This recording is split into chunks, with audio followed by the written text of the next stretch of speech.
I now want to open Prime Minister Narendra Modi's tweet. He's put out a tweet this morning. Let's put that on our screens as well. It says, हमारी नारी शक्ति सशक्त भारत की पहचान है। देश की माताएं, बहनें और बेटियां अपनी अटूट संकल्प शक्ति, निष्ठा और सेवा भाव से आज हर क्षेत्र में भारतवर्ष का गौरव बढ़ा रही हैं. That's essentially the tweet that Prime Minister Modi has put forward. In addition to a shlok that translates to, we offer our reverent salutations to Ambika, worshipped by all the gods and great sages who through her divine power pervades this entire universe and who is the very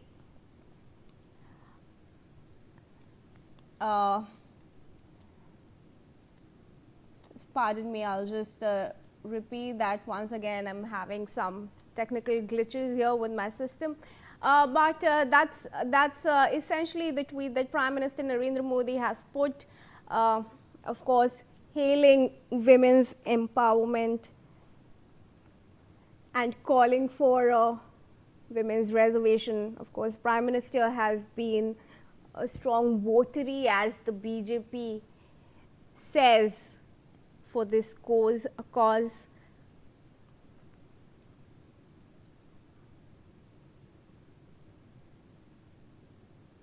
Right, okay.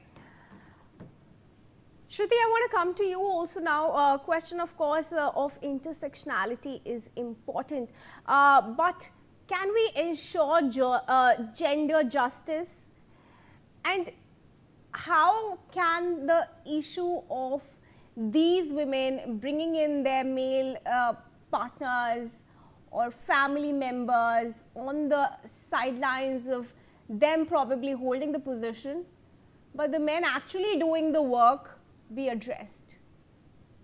But that is a completely valid point. That was my bigger concern when I lost my audio, that the 30%, 33% increase would be stuffed by political relatives, female relatives of the already existing male MP, and that would end up with bunching up of votes, basically. So one man would control, let's say, 5, 10 votes, depending on how many number of women he could sponsor to fight an election and win an election. And that becomes a different level of vote bank politics. It goes just beyond the party lines or personal benefit. It becomes classist as well as casteist.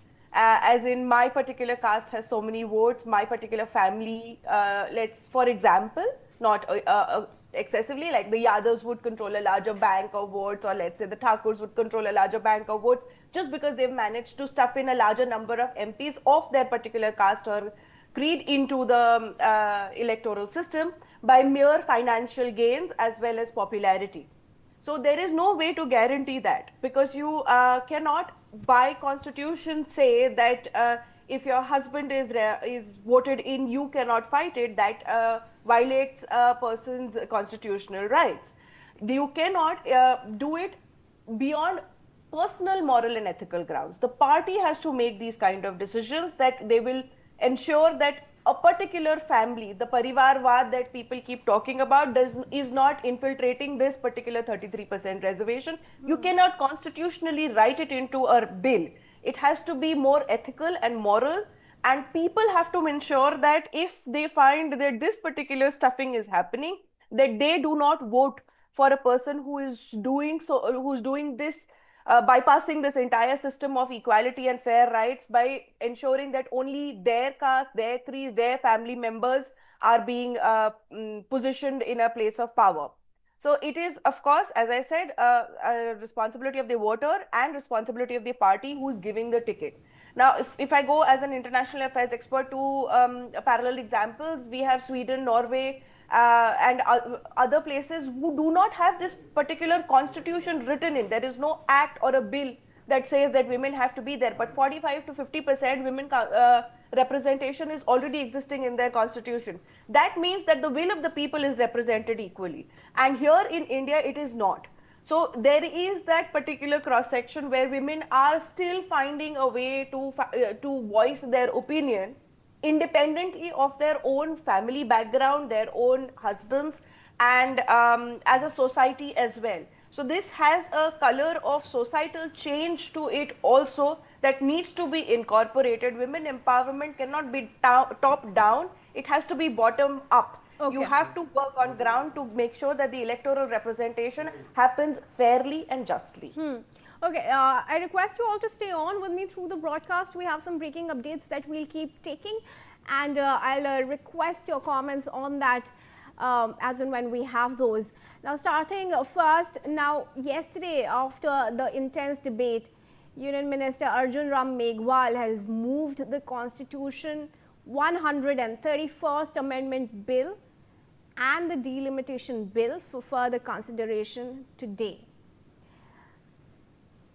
All right, I want to in fact take this up with Advocate Shukla, who is also there with us in the discussion. Advocate Shukla, how important it is to not tie delimitation with women's reservation? Look, when they have to increase the seats, delimitation is required, because now they have to reframe the constituencies. Now they have to make these special some more seats in every constituency. So as earlier I said, that they have not welcomed us wholeheartedly. They have adjusted us, and for that there is no change in the men's seat.